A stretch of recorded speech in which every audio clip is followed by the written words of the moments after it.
Umqeqeshi weMamelodi Sundowns uManqoba Mnqithi useqinisekisile ukushintshela kuka-Abubakar Naser ezimpangini zabo iSuperSport United. Mnqithi ubekhuluma ngemuva komdlalo neMoromo Gallants ngoLwesibili lapho amasandawana ebhuquzise khona leli qembu ngo-4-1. Ngemuva komdlalo umqeqeshi weSundowns ubuzwe ngalo mdlalo wasesiswini waseTopiya obebhekene nokungaqiniseki ngekusasa lakhe kuleli qembu ngaphambi kwalesizini.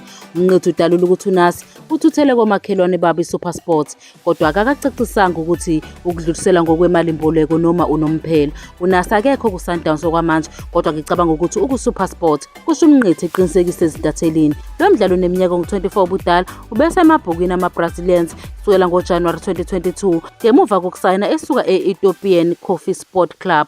Wayeyingxenye yeqembu lesizwe laseTopiya elabamba iqhaza ku-African Cup of Nations eyayiseCameroon ngalowo nyaka. Yize isayine emaphakathi nomkhankaso ka-2021-2022 ujoyine lezi zinkundla zaseTswana ekuqaleni kwesizini ka-2022-2023 lapho enza khona okuthembisayo. Washaya igoli emdlalweni omkhulu iMamelodi Sundowns ibhaxabula kabuhlungu iKaizer Chiefs ngo-4-0.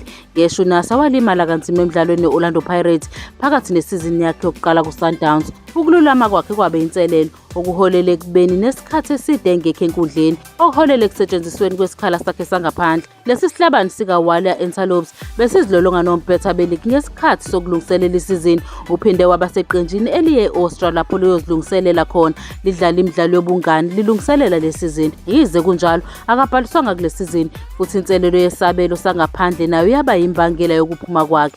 Sukela ejoyine leli qembu uNaser uvalela amagoli amane emidlalweni engu-17 aseyidlalile kuyona yonke imiqhudelwano.